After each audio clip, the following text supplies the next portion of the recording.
Chers collègues, aujourd'hui j'ai décidé de vous parler du programme COVAX, vous expliquer comment il fonctionne et quelles sont les entraves à son déploiement. Pour commencer, COVAX constitue l'un des trois piliers de ce qu'on appelle le ACT Accelerator, c'est-à-dire les sigles qui signifient le dispositif pour accélérer l'accès aux outils de lutte contre la Covid de l'OMS. Et c'est un programme qui a été lancé fin avril 2020. Au début de la pandémie, par plusieurs organisations et acteurs internationaux. Le ACT rassemble des gouvernements, des organisations mondiales de santé, des fabricants, des scientifiques, le secteur privé et la société civile, avec un but, fournir un accès innovant et équitable aux diagnostics, traitements et vaccins.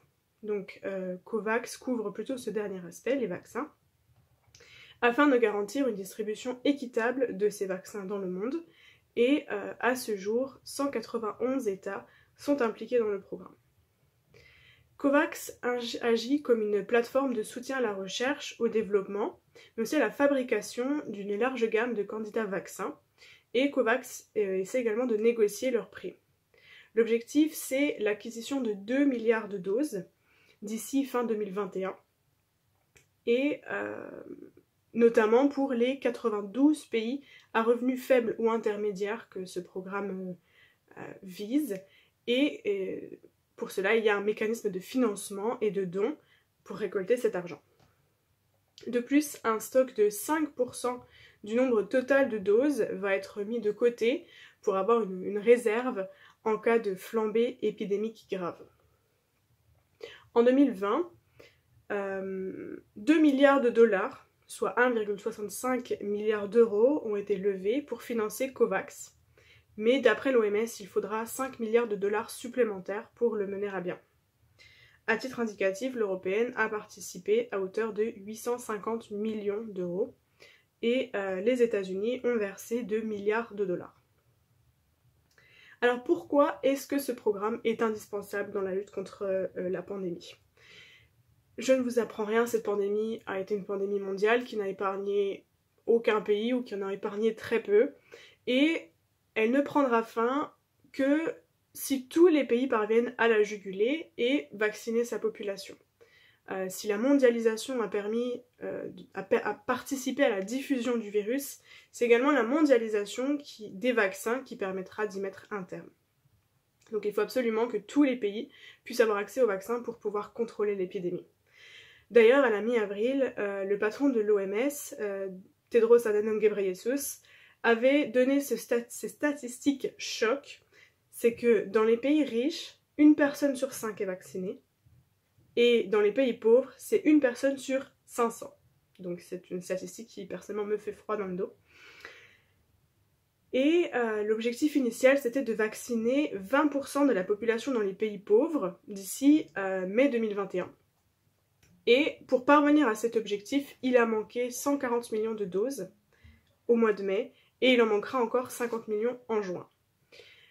Et donc pour soutenir cette campagne vaccinale dans les pays les plus défavorisés, les différents laboratoires qui produisent des vaccins se sont engagés à fournir des vaccins à prix coûtant ou réduit pour 3,5 milliards de doses en 2021 et 2022.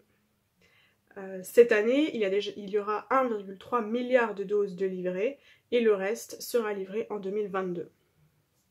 Donc pour les pays à faible revenu, les doses seront vendues à prix coûtant et pour les pays à revenus intermédiaires, elles seront vendues à prix réduit par rapport au prix fort pour d'autres pays. Donc voilà comment aider les pays à se fournir en doses de vaccins. J'aimerais que nous nous concentrions sur le continent africain, qui est probablement le continent qui sera le plus grand bénéficiaire du programme COVAX. En matière de vaccination, le gouffre est déjà béant entre l'Afrique et le reste du monde. Seuls 2% des vaccins administrés sur la planète ont été administrés en Afrique.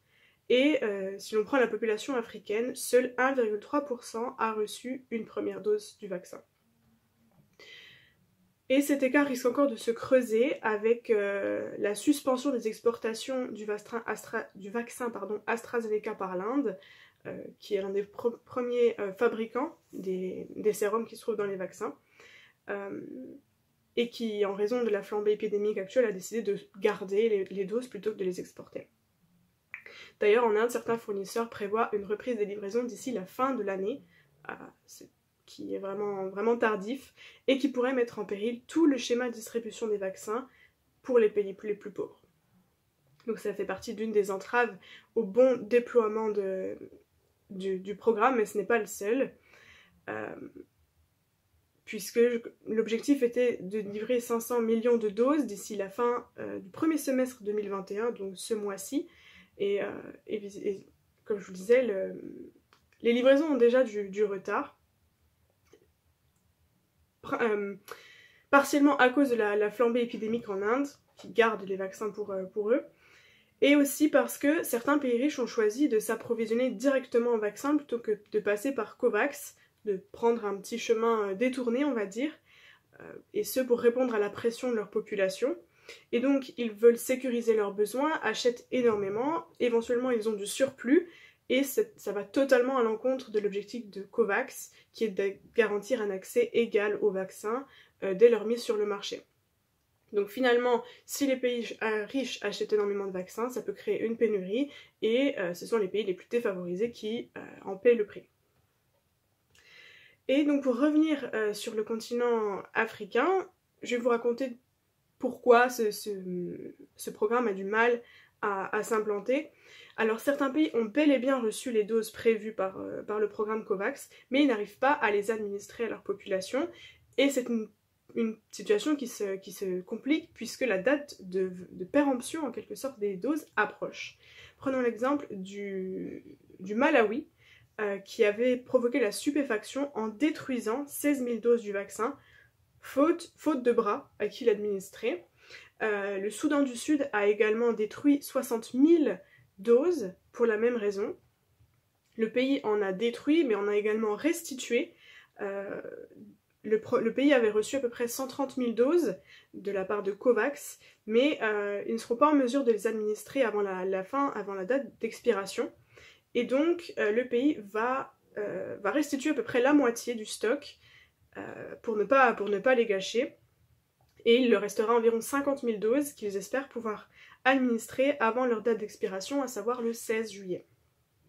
Pour vous donner une idée, le Sud-Soudan compte 12 millions d'habitants et seuls moins de 8 000 personnes ont été vaccinées, donc avec une seule dose seulement. Donc c'est bien la preuve que vraiment peu de personnes se font vacciner. Et pourquoi cela ? Eh bien des problèmes logistiques, par exemple l'état des routes qui est assez déplorable, des problèmes de sécurité. Je rappelle que le pays sort d'une guerre civile, donc ce ne sont pas des conditions idéales pour les campagnes de vaccination. Mais il y a également une forte réticence des populations. C'est quelque chose qui est récurrent sur tout le continent africain. Et par exemple, l'Afrique du Sud, il y a quelques mois, a décidé de suspendre le vaccin AstraZeneca pour les raisons que vous connaissez. Et cette décision fait des émules et provoque énormément de défiance. Mais j'ai pris l'exemple du Soudan du Sud, ce n'est pas le seul à avoir rendu les doses pour ne pas les gaspiller. Donc, le continent africain n'a pas le seul problème de trouver les doses, mais évidemment de trouver des volontaires, de trouver des bras qui les administraient. La défiance, c'est quelque chose qui touche également l'Europe, l'Occident, ce n'est pas que l'apanage du continent africain. Et il faut trouver les mots, il faut convaincre les populations de se rendre vers les centres de vaccination. Je vous propose de prendre l'exemple maintenant de la République démocratique du Congo, la RDC, où les autorités également peinent à convaincre que la Covid est une maladie dangereuse. La maladie a fait officiellement environ 800 décès, alors que à titre de comparaison, le paludisme fait 10 000 morts par an, la rougeole fait 6 000 morts par an, donc c'est difficile de convaincre vu ces statistiques.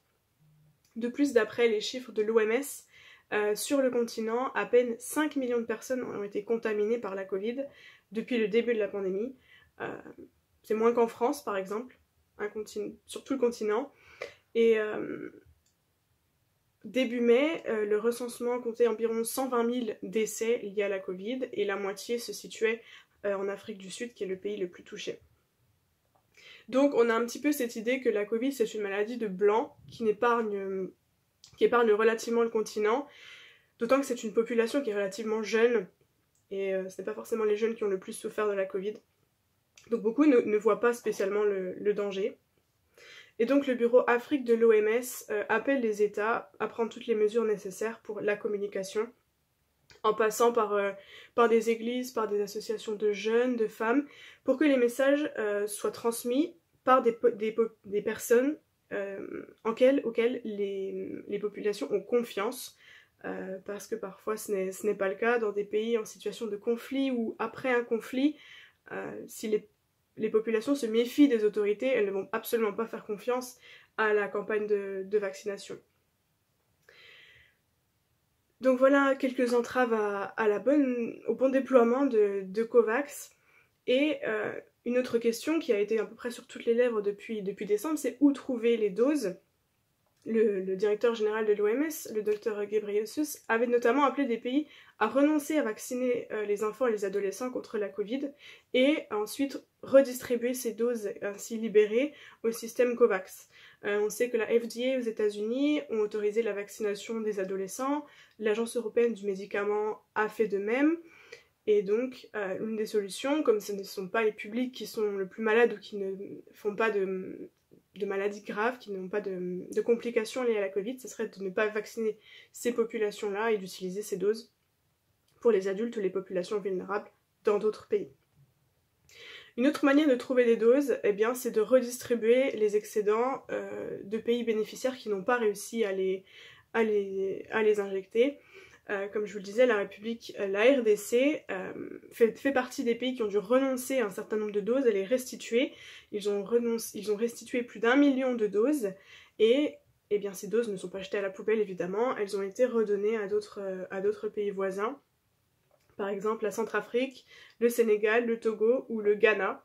D'ailleurs le Ghana et le Rwanda font partie des pays qui ont utilisé rapidement l'intégralité des doses reçues dans le cadre du programme COVAX. Donc évidemment certains pays réussissent à administrer toutes ces doses et n'ont pas besoin de les rendre ou de les détruire, mais ce ne sont évidemment, il y a tous les cas, on retrouve absolument tous les cas. Et puis une autre approche qui a été que l'on a vue aux États-Unis, que l'on a vue en France aussi, et qui est adoptée en Côte d'Ivoire, c'est d'ouvrir la vaccination à tous les adultes. La Côte d'Ivoire avait reçu 500 000 doses qu'il fallait utiliser d'ici fin juin. Donc la Côte d'Ivoire a décidé d'ouvrir la vaccination à tous les publics majeurs pour que tous les volontaires puissent utiliser les doses et ne pas les perdre. La France avait des initiatives similaires, il y avait des applications et des sites qui permettaient de s'inscrire et les doses qui restaient à la fin de la journée pouvaient être redistribuées à des personnes qui n'étaient encore pas dans les publics cibles. Mais le but ce n'est pas de mettre des doses à la poubelle évidemment, donc de les redistribuer. Je m'excuse si j'ai parlé un petit peu vite, mais j'avais beaucoup de choses à raconter. J'espère que je vous ai appris un petit peu plus d'informations sur le programme COVAX et j'espère que vous avez apprécié la séance d'aujourd'hui sur la question des vaccins et je vous souhaite une bonne soirée. Merci.